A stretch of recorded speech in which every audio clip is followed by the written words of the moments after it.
Hi everybody, it's Ann Phelim Scoop. and this is the Ann Phelim Scoop, and this is on a very special occasion. We are joined by Alan and Lisa Robertson, our extremely dear and gorgeous friends that we met on a cruise. I think a couple of years ago on the Media Research Centre's cruise. Where were we? Oh, in the Caribbean. Caribbean. Somebody has to do this, by the way. It's a dirty job, but we're willing to go to the Caribbean with the Media Research Centre.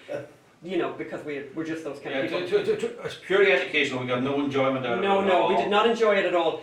But can I just say, and I really do mean this. Meeting you guys was honestly, it was like a miracle. We were like this. We had this like instant, you know. And it's really weird. Like you're from Louisiana with the law, with the accents and everything, and we're from Ireland with our accents. Yeah. Sure, that might have been the bonding itself. Yeah. But we definitely, it was like the big takeout for us. I was going to say we did enjoy it. I didn't mean that. I mean, it's hard work, these cruises actually, because you're speaking, you're doing dinners with people from the Media Research Centre, but I think everyone. It was a wonderful. Yeah, it was wonderful. Well, from my perspective, Lisa wasn't on the panel, so it was me and you two guys, and I didn't know who you were, but I had heard of Frack Nation before. All right. And so I'm trying to. You're on a cruise ship. You can't Google. You know, there's no phone. Yeah, so yeah. I couldn't find out who you were. So I meet you guys, and we sit down at a table just like this.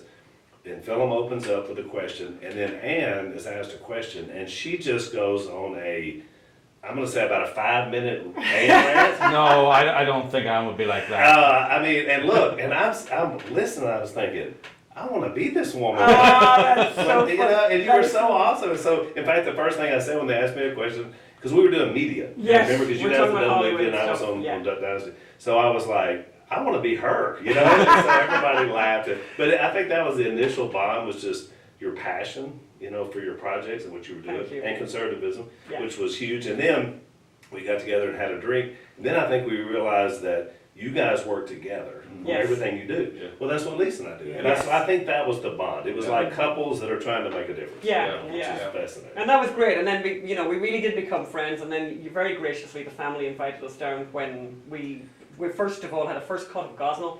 And your family got to see it and were like really helpful to us actually in every kind of possible way. So we got to go down and meet everyone, which was fabulous.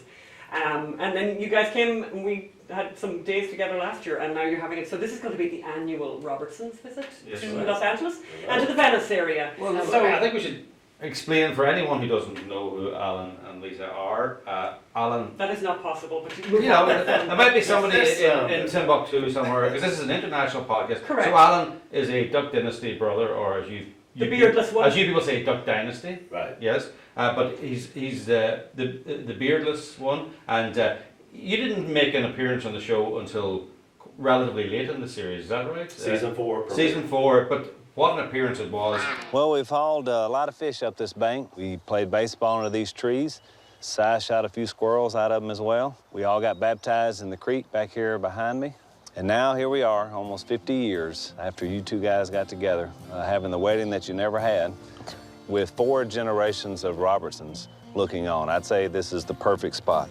I think your first appearance was a record ratings for the show. Was that a coincidence? And also, not just for the show, but it is still the highest rated reality TV show ever in the history of cable television. Wow. So around 12 million. And so my thing was, if they had gotten me on that show from season 1, you know, it could have been forget it that it was a juggernaut. It could have been a juggernaut. So all they really needed was somebody that looked good. I mean, you're looking at all those beards. All they really needed was a good looking Lisa says that I'm the best looking Robertson.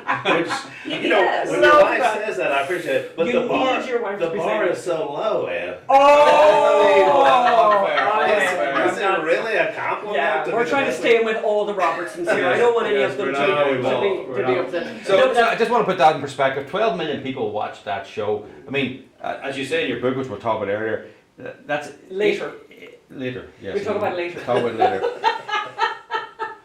I'm sort of editing as we go on. This is our first time having guests, and we're super excited. And clearly, you just have to forgive us a little bit for all of the jumps in the space-time continuum. So that's 8 million more viewers than the season premiere of Mad Men, which is supposed to be a hugely popular show. It's 3 million more than the season finale of The Good Wife, and The Good Wow. Wife was a great series. Yeah, it was lovely. and it was on CBS. It was not on a cable show. So 12 million is an enormous nowadays. Yeah. Nobody watches. 12 million people watch nothing. Maybe the Super Bowl, or something like that. Well, it's interesting, Phil, because when the numbers were there, the entertainment media tried to ignore us as much as they could. Yeah. Because, let's face it, they didn't like us, they didn't like what we represented. But they couldn't. I mean, the numbers kept surging and you couldn't ignore it. But if it wouldn't have been for that, they would have. But, that's just kind of what we have to deal with. You guys get it. Yeah, we totally get it.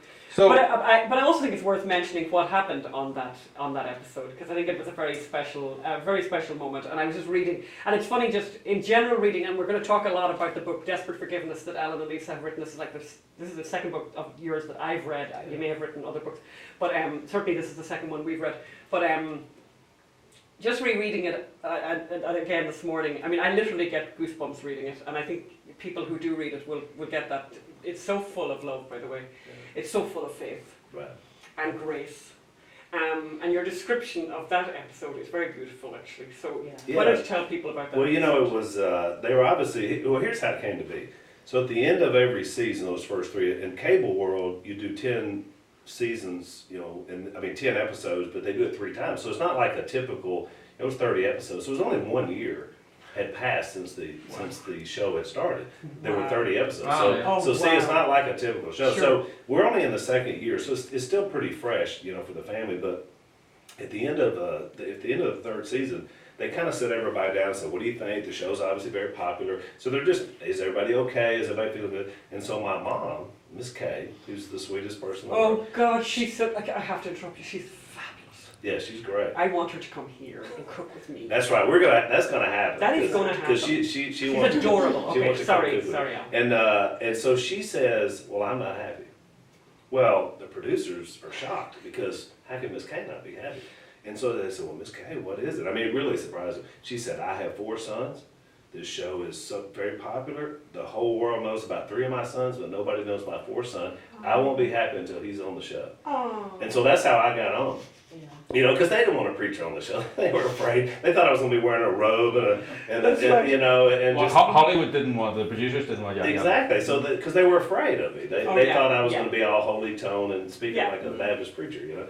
So she insisted I was on the show. So they basically, when they worked out the idea, it was the 50th anniversary for Mom and Dad. We were having a celebration. They decided to do a vow renewal, and so they needed somebody to be the head of that, and who better than the oldest son, who was a pastor and could do it. But also who had witnessed so much, actually. Exactly. So when that little speech I give, and in TV world you can't go long, all that was super heartfelt that I wrote myself, because we had witnessed, many years of struggle, and then many years of blessing, and so it was very touching to all of us. It's still probably one of the top 2 episodes out of the whole series. Yeah. So your book is called Desperate Forgiveness. My first question is, what is forgiveness, and some people think they know what forgiveness is, but you think they're wrong as well. What is not forgiveness was almost as important as what is forgiveness, and why desperate forgiveness? Why not just forgiveness? Oh yeah, that's good. And that's a great question, because when we first went to our literary agent, we had the title, which you rarely end with the title that you begin with, right? You get in with the publisher. And Desperate Forgiveness was our idea. And the agents were like, "Oh, no, I don't like that word desperate. That's not going to," then they're giving you all. And we haven't even pitched to a publisher, he just didn't like it. And I said, maybe we'll change it. I said, but the reason we use the word is because Lisa and I have both been in a desperate place in our life where we didn't feel like there was any hope for anything else. And so in that desperate moment is when we cried out and said, "God, we need help here. We don't know what else we can do." So we fought for that word. And thankfully, when the publishers came alongside, they loved it. And that's all you need. And we're not the only ones. There's a lot of people who do not do anything until they are desperate. Yes. Desperation makes people react. And a lot of times, if they have to be desperate to be forgiven or to forgive someone before they will ever go in and make the act to do it. The move. So the idea is when there's nothing else that can fix the breach. And so obviously we come at it in a lot of the stories in the book on marriage, But we also tell stories about a father and a son, and his son after him. So some of these things can be multi-generational. And so you asked a great question. What is it not? Most of the time people, to get through a situation, whether it's something very light, like I stepped on your foot in an elevator, oh, I'm so sorry, to something major. You know, what we try to do is we try to come up with anything other than have true forgiveness, because the guy may step on your foot and you may say, oh, you know, no, or you step on their foot, and they walk out, and they may just be super angry with you, but you'll never know, and they walk away, so you never resolve it. Who cares? It's just a person in an elevator. But what if that's someone you care about? What if it's someone you have a relationship with? And then you have this distance that grows, and maybe it's over little things that become big things. So forgiveness is not just saying, oh, I'm sorry. Forgiveness is something deeper inside a meaningful relationship. It means that I've got to say it, mean it, and live it. And that means if I go back to every time the one thing you hurt me and bring it up again, I haven't really forgiven you. Yeah. I've just pushed it down the road till the next time we get into an argument. So that's kind of how we approach the concept of forgiveness. But you're Alan Robertson, and you're Lisa Robertson. You're a very successful pastor, and you're in a very successful reality. You were in a very successful reality TV show, and even before that, you were in a very successful entrepreneurial family. You're best-selling authors. You're a preacher's wife. You don't have anything to you don't have anything to forgive. You have a perfect life. What would you know about forgiveness? You want to start that one? Look, I think anybody that's in a relationship, there's room for forgiveness. Because we're humans. We're always going to hurt those that we love the most. And, you know, we take it for granted. But I think anybody that's grown up, I mean, everybody has crap in their life that they need to forgive somebody of, or they need to ask for forgiveness, you know? Mine was as a child. I had an uncle who molested me at age 7. Well, I mean, do you not think I need to forgive him? I do, because forgiveness is what's going to heal me in order for me to continue on and to be prosperous in my life. And it wasn't necessarily for him, but more for her. Yes. Because that pain had trapped her, and then how she viewed men had caused her to make a lot of bad decisions, and we made bad decisions together. No, I think you're right. It's when we did our first book, A New Season, we did the Huffington Post, which was a bold move. Just saying. And so Lisa was so nervous. I did not enjoy it. She was so nervous. And your question was interesting, because this woman who was doing the interview, she said, well, I've looked at your book, and she said some things. You said, you've had success, and all these great things have happened in your life, and yet, you chose to abort your baby because Lisa had an abortion during this period of time. So I knew abortion was going to come out at some point. And she was like, why shouldn't other women have that same choice? So their lives can turn out just like yours.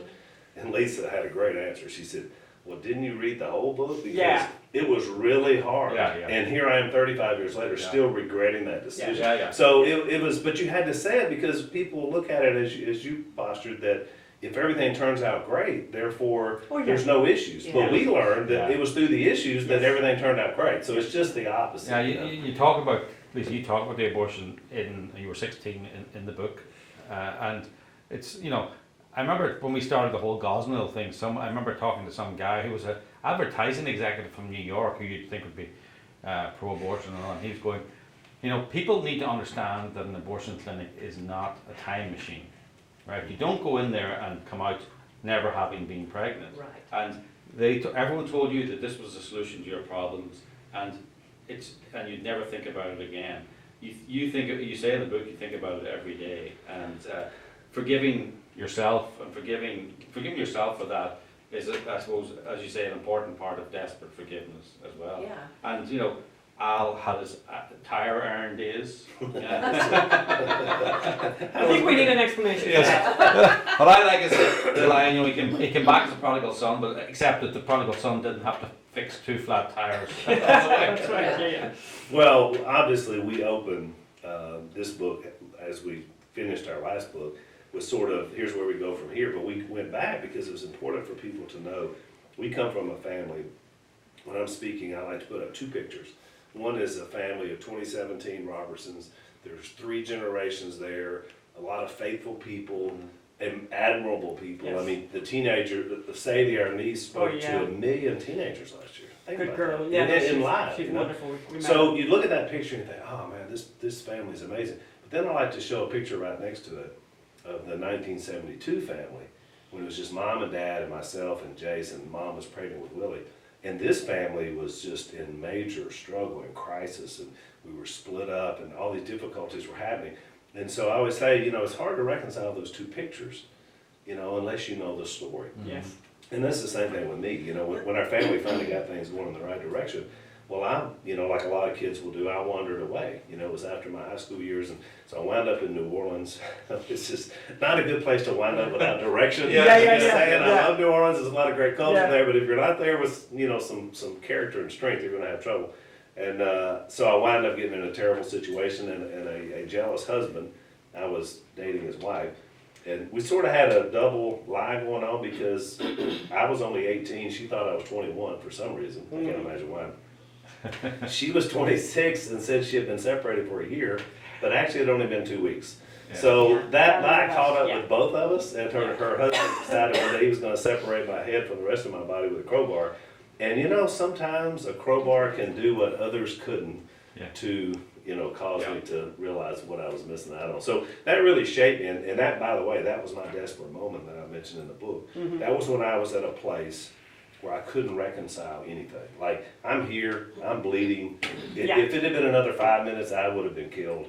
And I thought, you know, if that's what I got here in this life, this is going to be a short run. Yeah. Yeah. I'm going to be another statistic in New Orleans, and there's a lot of them. Oh my God. You Yeah. know, so. Well, as you say in the book, with how, you know, your father, though that picture from 1972, it was your family situation was a mess. It As was- bad as you know, as bad as a bad thing could be. Yes, right. and but Yeah. as you say, without desperate forgiveness, there'd be no dynasty or dynasty. Dynasty, they say here in Yes. this country, film. Yes. We say dynasty. Yeah, we know The they- Dynasty sounds so much better. Sounds like- I wish culture. we just said that. It sounds more culture. It makes it Yeah. sound like, ooh, Yeah. wow. So we'll stick with that then. We'll have the Duck Dynasty. Dynasty. We got the Duck Dynasty people with us today. There, Phil. I like that better. I mean, you may be a tire-iron person, but you're also a child of forgiveness, That's right. as you say in the book, and without that would be no duck. And I will say what's interesting, just to add to that, is that when I got back home, now with this new perspective about forgiveness, because my family welcomed me in.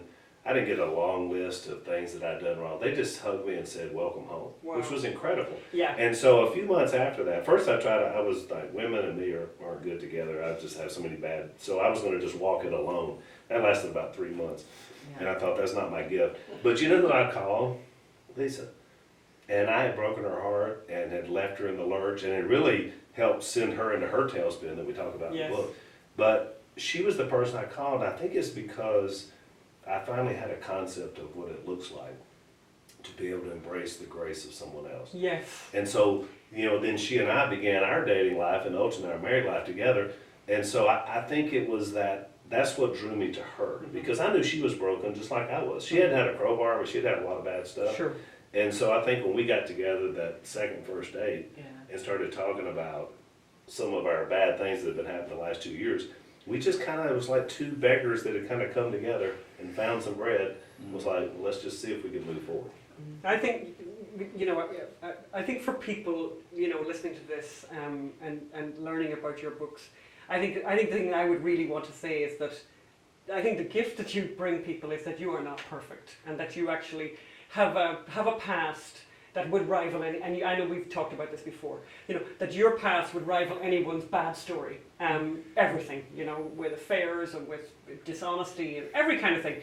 And I actually think that makes people, you know, it's interesting. It's like, it's actually a gift, because the person in the desperate situation who reads your books will find a really good place to be, because you're people of faith, but you're not perfect, and you're not, you know, you didn't live a life that was pristine. And I think it's nice for people to be able to meet people like you through the books, or through, you know, I know that you do a podcast. they also do a podcast, and we'll put all of this stuff on the Facebook page, but they also do marriage guidance Retreats. work and retreats, which I presume is on a website that you have, which we will put links to all of that, because I just think, you know, and they've just talked What's the about name of the podcast? our podcast, which is myself and my dad and Jace, my brother, it's called Unashamed with Phil Robertson. And the website? AlanLisaRobertson.com. Yeah, and people can go there because I actually think, you know, I think it'd be a gift for any community across the country to have them come and work and do this workshop because, you know, as I said, you know, they're not coming in like, oh God, look at how perfect our marvelous, wonderful marriage and marvelous past we've had and all these gorgeous children and everything. No, actually, it's a very messy story, and I think that makes people feel like, okay, I can talk now. I can tell you what I did, or I can tell you what happened with me. And you know, as I said, I'm reading, rereading Desperate Forgiveness, and just I get just like goosebumps about it. And I really loved, and I think it's really helpful for people to read this. I really do. I really can't recommend it enough. But I loved where you kind of explained forgiveness by two particular stories. The Amish story, which I even start to kind of tear up just thinking about it. Like the worst thing that you could ever imagine.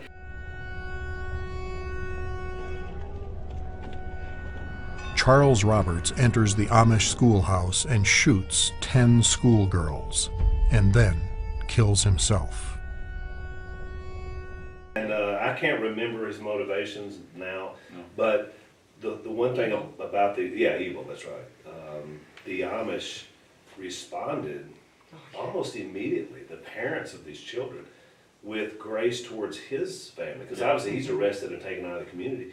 But, you know, they understood what they were going through because, you know, I mean, which would be so easy just to throw everybody in the same lot. I mean, this guy killed my child, and yet they went and extended grace and forgiveness to this family and said, you know, look, this has been a terrible thing, but we understand that if we're going to move forward from this terrible tragedy. And they were doing that almost immediately. Yeah. Which is incredible. Yeah, I mean, incredible. it's in their case, out of something desperate, you saw that what they believed, Yes. they were able to put into action. Yes. You know, out of a terrible tragedy. But they were, you know, and it's interesting because we've just been in Ireland and spending time there, where Ireland has really thrown religion under the bus in a lot of ways, and you feel it and you notice it all over the place.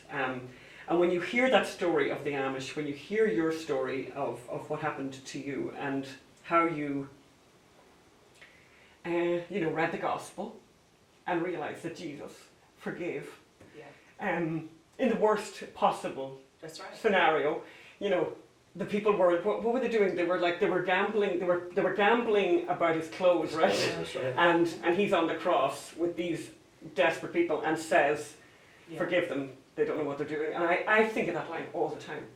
Because I think that's... Because we had that experience very much when we were doing the work on the Gosnell book and reading about these, demonic, really, situation that was happening there, where one of the guys, Steve Massoff, and I've told you guys about this before, he got me praying, basically, because I was so terrified by reading what he had done, where he said he'd be there and they'd be doing the ultrasound or whatever, they'd have the needle, you know, and they would say, good shot, if they killed the baby with the needle, you know, that he spoke like that, and he was joking around. And, you know, when you think of, so I think that kind of extraordinary forgiveness that you describe, that is, where people find solace is actually when they think about Jesus, about the example of Jesus in that extraordinary situation where he could have, you know, why don't you save yourself? You know, why didn't you save yourself, you know? Do you want to talk to that? Well, and I'll say about that, the scene you painted, because a lot of people will say, well, you know, I really, this person doesn't seem like they are sorry for what they did, so therefore I'm not beholden to forgive them for anything. In other words, I can't forgive them unless they ask me for it. I've heard this even put forward as a theology. But what you mentioned shows you that you can.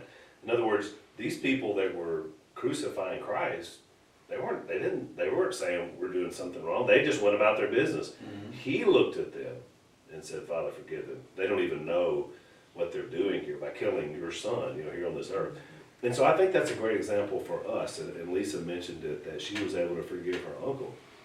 He never asked for it. But Lisa and I, in our own desperate place in our marriage, realized that if we were going to move forward from some of the things we were dealing with, she was going to have to extend that forgiveness, even though he hadn't asked, to release her. And I was going to have to do the same. And to be honest with you, as bad as it was for Lisa, it was just as hard for me. Yes. Because this man had affected my relationship with my wife for 15 years. And yet I had to let it go. And so I think Jesus gives us that ultimate example of the best way to move forward. Yes. It's not easy. And it's not easy. It's not easy. What about the argument that it's not important, that you shouldn't think about forgiveness, you shouldn't dwell on the past, you should move on? I think you talk about that, Lisa, in the book. You know, surely you should move on. Don't dwell on the past. Don't think about bad things. Be forward looking and look to the future. Well, and you do have to do that, except for the fact that whenever you harm someone, you have to make amends for harming someone. And whenever you have been through something very traumatic, as we both have, then you have to go back and think about the things that happened. You know, at 7 years old, my uncle told me, don't ever tell anyone. Well, so I learned this honesty at 7 years old. I could never tell anybody about anything. That went all the way through my life. I had to go back and revisit that because I had to learn to be honest and to be truthful. And if you don't go back and fix those things, because Satan has a way of lying to you. When things happen to you, it's your fault. I'm 7 years old and I'm thinking it's my fault that someone's molesting me. It's my responsibility at 7 years old. You have to go back and change those. You have to go back in your psyche, you know, and fix those things that Satan has lied to you about so long in your life. Whenever you fix those things and you realize that God can forgive you, that you can forgive somebody else, it is amazing what happens within your soul and within your life and the blessings that come forward. And one of the things that we never wanted to forget was the pathway we found out. You know, when Lisa and I were doing some media for our first book, we were on Sean Hannity's radio show. And we love Sean. We have a great relationship with him. So Sean, he has the bullet points on the book, and he's looking at us. And at this time, the show is at the ultimate popularity. And he says, why would you guys write a book about that? I mean, like, there's adultery and abortion. Yes. He was like, people love your family. Why do you want to talk By the way, he's not the only one who thinks that, by the way. I mean, I have to say, when I read it first, I was like, oh my God, how did they do this, right? So he's, goes through his list, and he's looking at Lisa, and he's like, why would you do this? And Lisa says, well, Sean, we want to help people. Like, these things happen, but we overcame something, and now we feel like we have this gift and secret to success. We want other people to know about it. And he said, well, there's things I wouldn't even tell my wife that I did when I was young. And Lisa immediately says, well, I'm glad I'm not married to you, Sean Hannity. So, and all the crew is laughing. Oh, yeah. They're like, oh, she got But it's interesting, as I'm listening to here, and I just literally just thought this, someone should make a movie of your story. Yeah, funny. Because it's a great movie. No, that's what I thought. I'll give you one. I can see that picture of you that awful night. I mean, I was very affected by your first book, and by the second. I love the second one as well. But the first one, which obviously tells the whole story. And I actually think it's better not to tell the story here. People need to get the book and read it, because it's quite an extraordinary story. It's a movie. But there's a scene. The scene one of the scenes I remember is you when he threw you out of the house. And you're at the table, and I think the kids are in bed or whatever, isn't that it? But you're at the table alone, and I think, there's so much of this. I just love your story. You had phoned up a girlfriend of hers and said she's alone, and even though you were extremely hurt, extremely angry, you were like still taking care of her. You were like, my first call was to her best friend, who had blamed me for all of our problems because I was judgmental, controlling, and of course Lisa had been lying to her too, her best friend. And so my first call was to her, because you're right, as angry as I was with her, I didn't want anything bad to happen to her. Yeah. And so I knew that she needed that comfort in her life. Yeah. And she wound up being a great guy. She and her husband and a sounding board for us. It's fantastic. Yeah. And I really do think, honestly, I think it's a great movie, and I think it'll be really inspiring. If we only knew some filmmakers. If only that. Yeah. Just that and a couple $1 million. But we should keep money, that's the hard part. But hey, we should keep talking. We raised $2 million for another movie that was worthwhile, and I think, honestly, I do think your story is very inspiring, and more people need to know it. And we're not giving the whole thing away here, but people should get both books, because I really do think they're inspiring. You're probably the first. This is like the social media version of Al and Lisa, where you think everyone has this perfect life. You see on Facebook, having a wonderful time. Every picture is beautiful. Every picture is beautiful. The backstory is very, very interesting, and is definitely allows them to write a book called Desperate Forgiveness. Absolutely. There's no doubt about that And the first book is called A New Season. And so look, I want to say something about you guys too. You know, we met and I didn't know you. And then like after that week we were together on the cruise, you know, I grew to really love and appreciate you guys. So I got a copy of the book. You were still working on the book at that time for Gosnell. And I guess the film was, working on it. You had done it, but it hadn't come out yet. And when I read Gosnell, and then you guys gave me the we asked you to write the foreword. And it was so powerful, and I really believe this, that you guys, what we're seeing now is finally you got clear, fight in the pro-life movement. But I believe what you did with Gosnell started that process. And so I just want to thank you for that to this podcast audience, because it really has. It was so powerful. I've never been so angry when I read a book.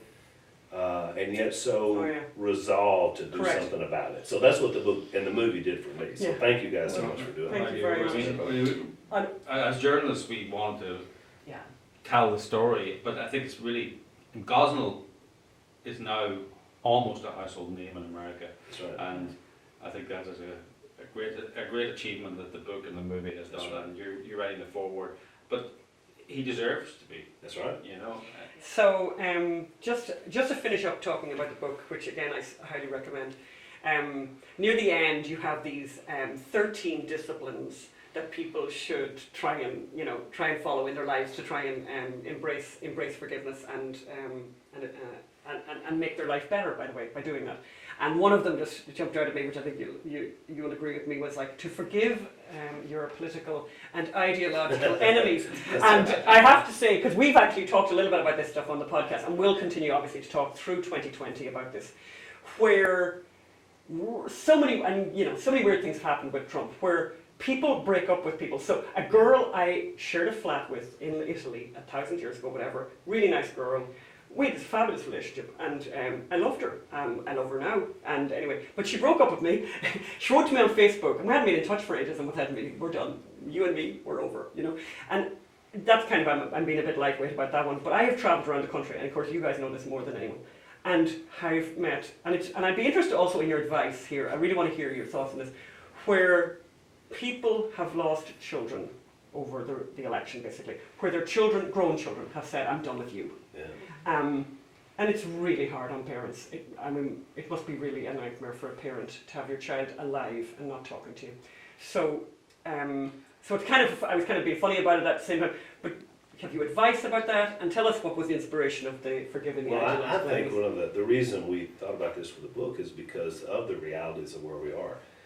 Up until just not too many years ago, America was pretty much, once an election cycle was over and someone wins, whether it was your person or not, your party or not, you were able to say, okay, let's look, the next 4 years, and we can still be in opposition, we can still say what we disagree, but there wasn't just such vitriol. Mm-hmm. And in fact, I would argue now, in the era of Trump, it's not even every 4 years, it's every 2 years. So every time we do another national election, it just gets so we're like everybody else. We've never seen it this bad, where it's so entrenched both ways. And of course, obviously, being a conservative, I feel like this whole socialist, wild, crazy thing on the left, how could you ever agree with these people and learn that? And yet at the same time, I'm compelled by the same spiritual principles of my life to say that these are they're people. They're Americans. Yeah. They don't act like it many times, but at the same time, so I have to find a way to not let that affect me. And like you said, it's terrible to affect your relationships more than it affect your spouse or your children. Actually, I was reading the book, and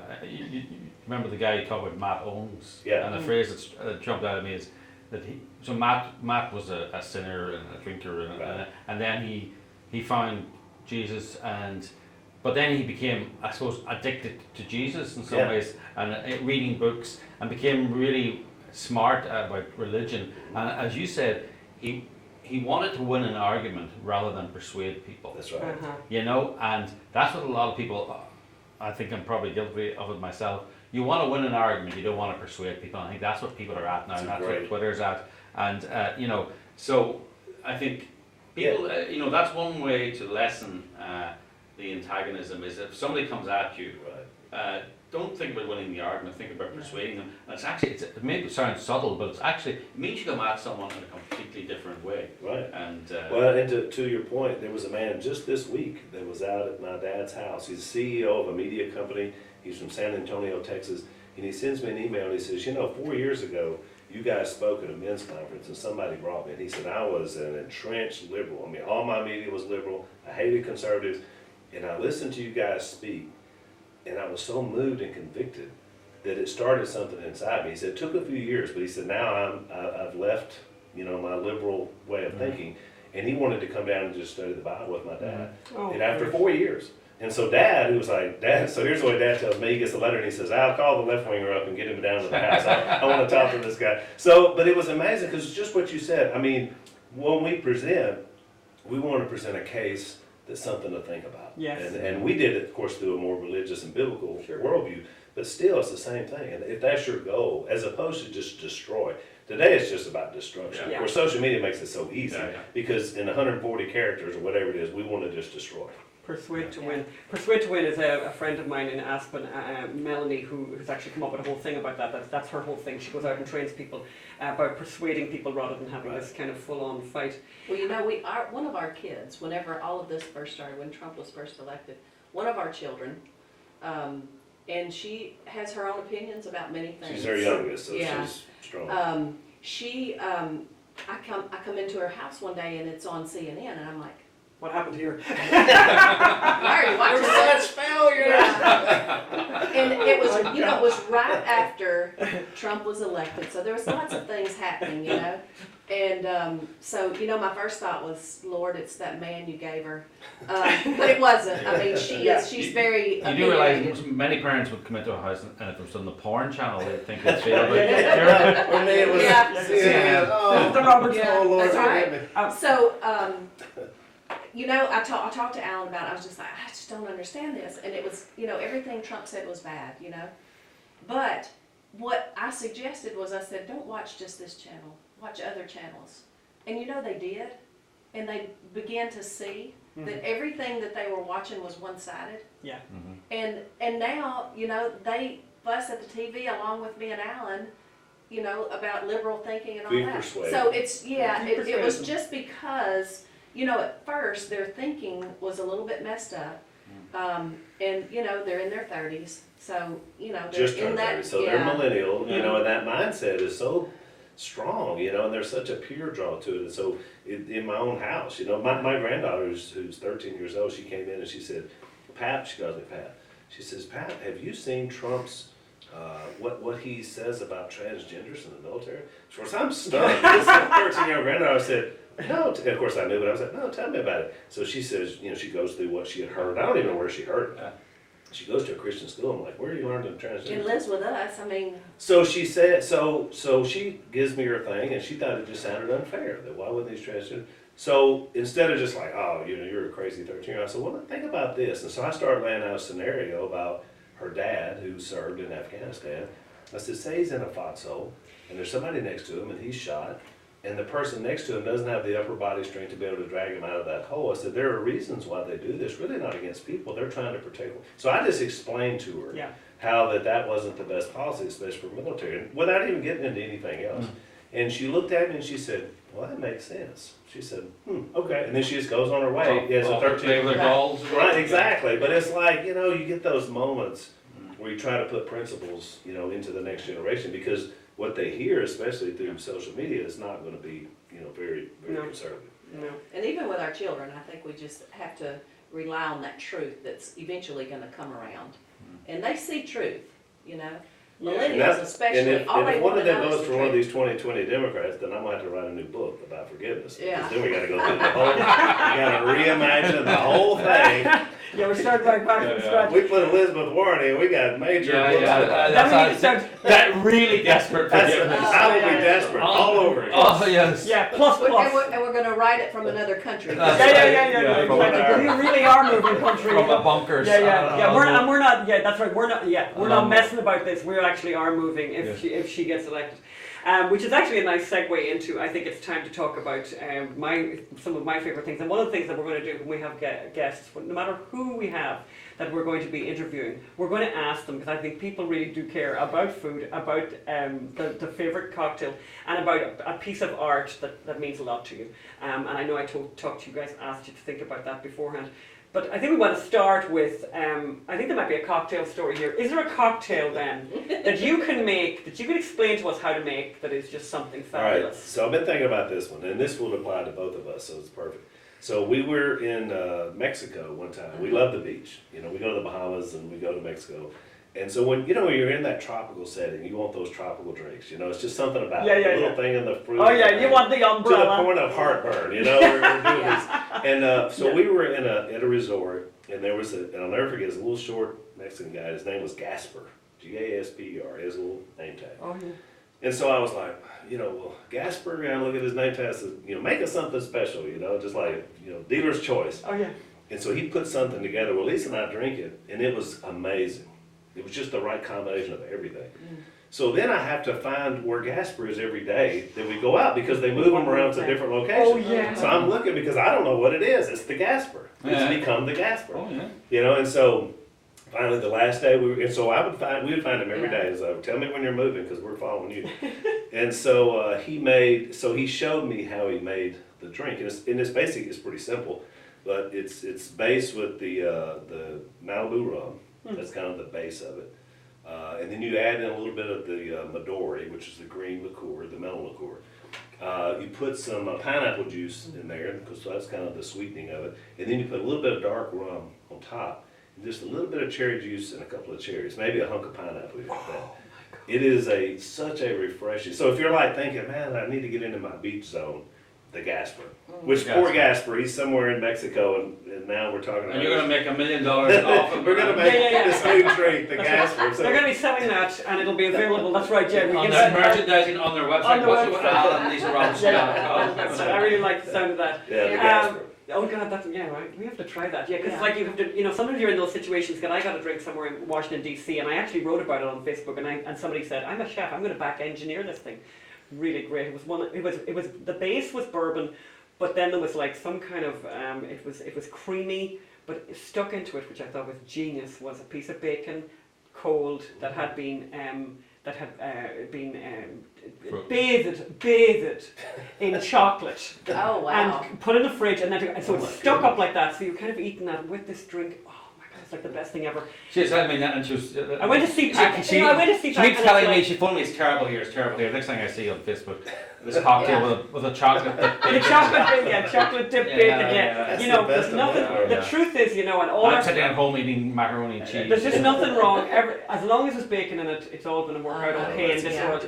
So then our next question that we're going to ask everyone is like the favorite recipe that you have, your go-to recipe. When people are coming to your house that know you and they say like, I hope they make that. What did they hope you make? Probably macaroni and cheese, but Which I think I've had. I have one recipe that I hardly ever make, mainly because it's time consuming, and it's called pecan chicken. But just Pecan chicken, yeah. But just here recently, our son-in-law, and he's been in the family for 7 years. So number 2, yeah. And so he's never had it. So I text him and I say, so what do you want to eat, for your birthday? Well, my daughter texts back and says, roast and rice and gravy, Because that's her favorite. Because that's her favorite. And I said, well, you can't say what he wants. It has to be his choice. And so he said, well, I've been hearing a lot about this pecan chicken. And I probably haven't made it in 10 years. And so I said, pecan chicken it is. And, I think the reason why it's so good is because you have to roast pecans. You also have syrup, maple syrup in it, brown sugar. So, I mean, diabetes on a plate. Yes, Exactly. and that's what I always say. I always say you can go into a diabetic coma after eating this meal, but it's delicious. It really is. I mean, it's one of our favorite things, but it's very time consuming. It probably takes 4 hours to make it. Yeah, counting the prep. And so then she Yeah. usually does a wild rice with it.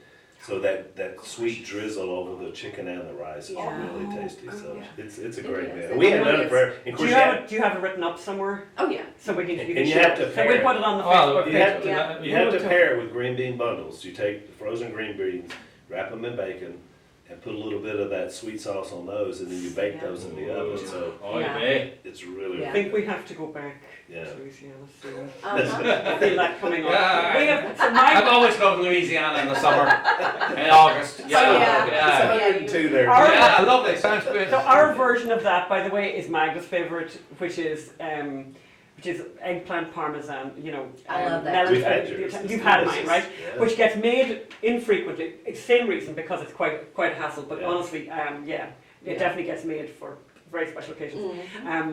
But yeah, we want that recipe. I Okay. love the sound of that. As you said, diabetic coma afterwards. But you know, that's what special occasions are all Special about. occasions, That's right. You know? right. Yeah, exactly. So do you have any more questions? Was there, there Phil? more piece of art? Or, Oh yes, that's what I want to talk about now. You have one, So- I have one. Okay, why don't you start with So you, I'll Lisa? start, Oh I'll no, start. all right, okay. There's a movie that's also a play, and I've had the opportunity to see both. It was a limited Broadway run. We just happened to be in town, and it's called Big Fish. And Tim Burton made the movie. yes. And I don't know who did the play, but it was fantastic as well. But both stories a little bit different from the theater to the Sure. screen. But the premise of the movie, Albert Finney is in the movie, and he's wonderful. And then Ewan McGregor is a younger version of Albert Finney. So you meet him, and then you go back, and so you're watching his life unfold. What was powerful about the movie to me was when I watch it, I cry every time I watch it. It's like I can't not cry at the end, because he tells these fantastical tales about his life.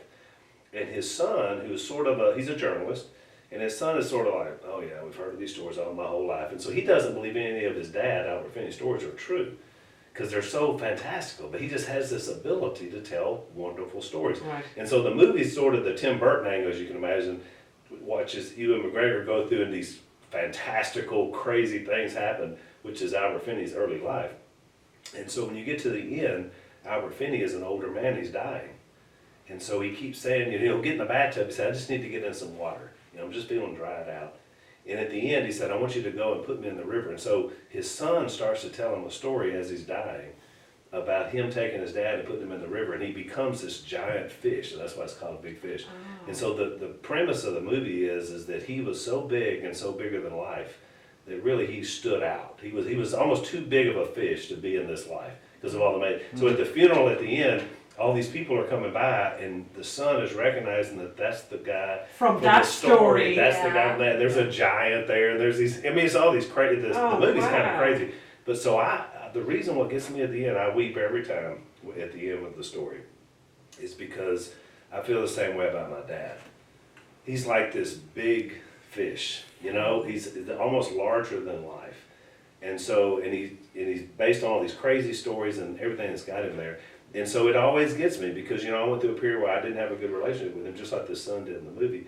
And at the end, of course, they reconcile that, and he respects his dad. And so I think for that reason, that film, that story, is so powerful to me. I see it in my own life, but it's really, really good. Oh, well, we're going to put them up on the Facebook page because people I think would really like to see that.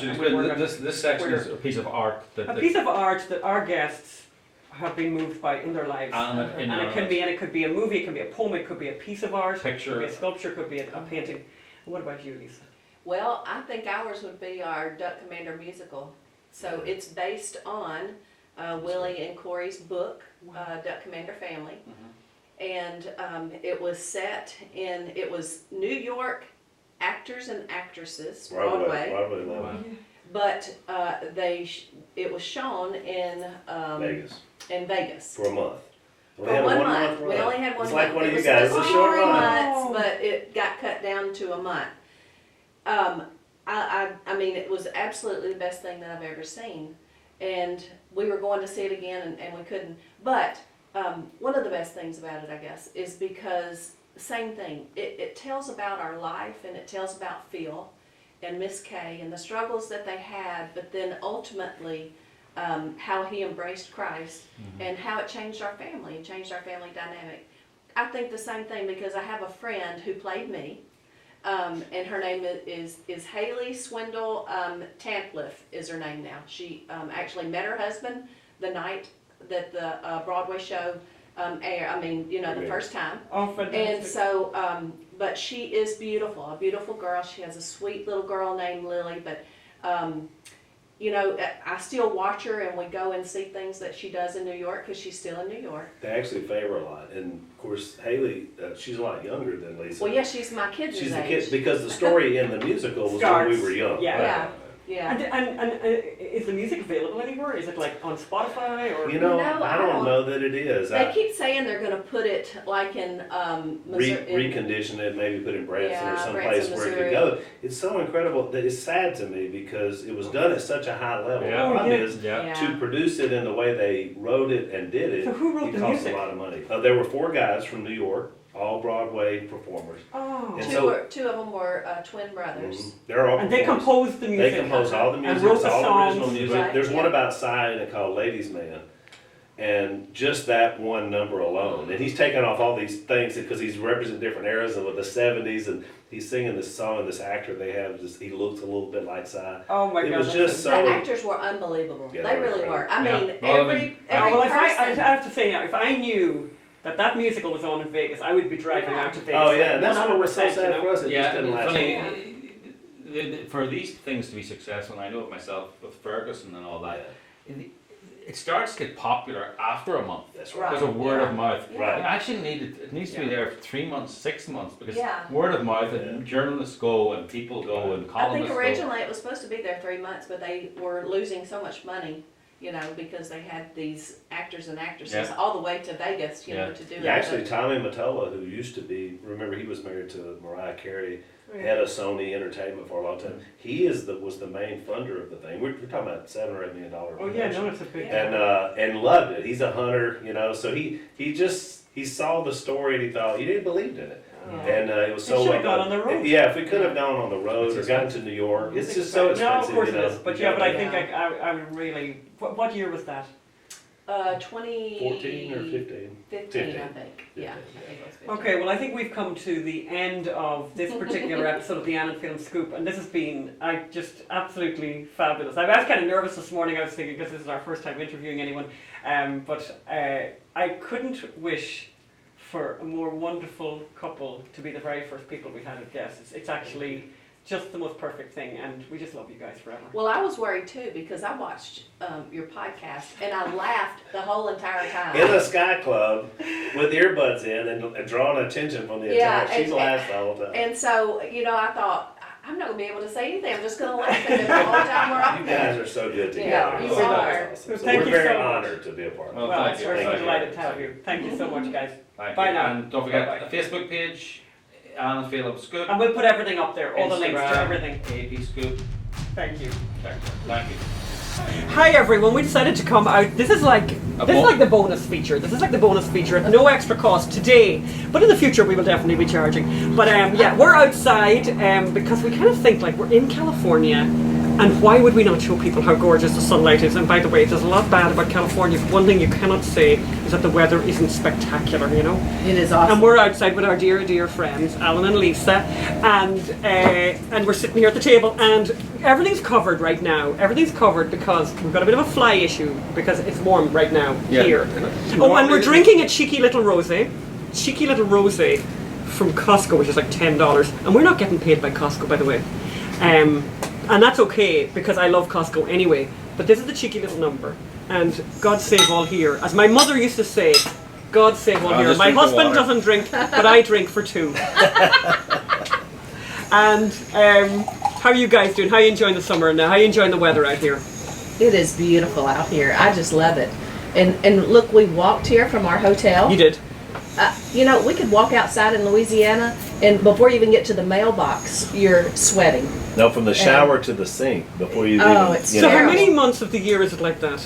Only About about 4. Yeah, Only about 4. really 3. So what do? You live indoors then during that time?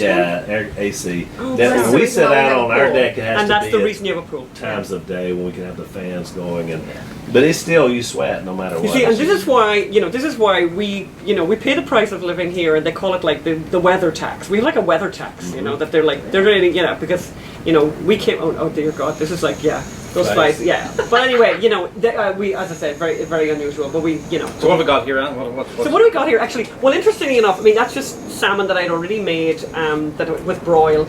That's a chicken, by the way. That's the end of a chicken from Costco. And it's a really interesting story about that. You know that they have those broiled chickens that they have pre-made? They're like this lost leader, right? They bring you into the shop and get it for like $5, and it's a great chicken, lasts for ages and stuff. And the price hasn't increased in like 10 years. This is my famous, ever so famous frittata, which it's just great. You know, and you can serve it cold, but you can also, you know, just give it a zap in the microwave.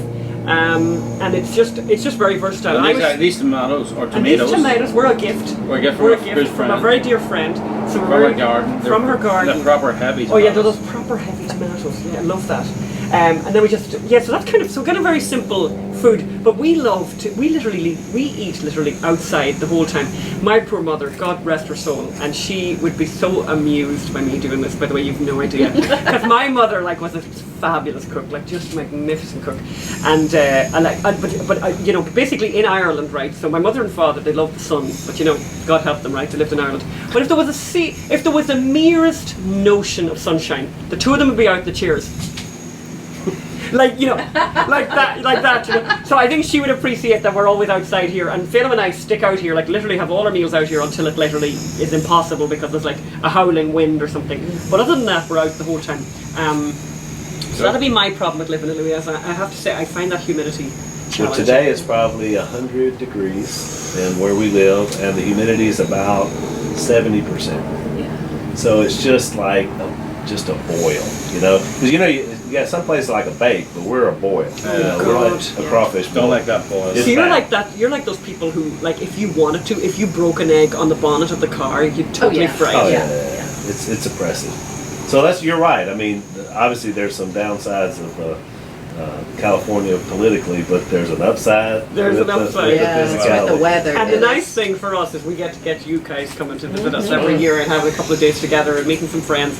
And I just think we're going to make this an annual event. I think that the Robertsons are in town, and we're come on our podcast and sit and have dinner. Exactly. And tomorrow we're going to do a big cycle. We're going to cycle all the way from here down to Manhattan Beach, 10 miles. Our annual cycle. We did it, you know, and I get criticised for the annual cycle because last year I go very fast. It's those long legs. It's those, there, you see? Yeah. It was you and I, and usually out front. It was these two trailers. Yeah. But it worked out perfect. Yeah, we're going to stop and start. And actually, we'll post a couple of photographs on Facebook. But that's the way it is, isn't it, Phelim? They run through life, and we just leisurely ride through life. But Anne accuses me when we're out walking of deliberately walking slow. That has been an accusation has been made. I was a power walker before they invented the term. Yeah. You know what I mean? Like, I just don't get this walking slow thing. Yeah. It's called strolling now. Yeah, but what's the point in that, you know? I want to get to the place. I want to get to the next place. I want to look at the journey. It's not so much you're getting there, it's the journey. The sights. Don't even go there. Don't go with those Hallmark expressions to me. You won't end up well, I have to say. No, it will not end up well. Okay. So, cheers to everyone. Cheers to our gorgeous friends. And thank you. Please like and share. And we would love, I have to say, and we have talked about this before, we would love to get Miss Kay to come here and have cook together and sit outside together. We're going to film it. So we're going to make, we're totally going to do it. God bless. All the best. Thank you so much. Bye.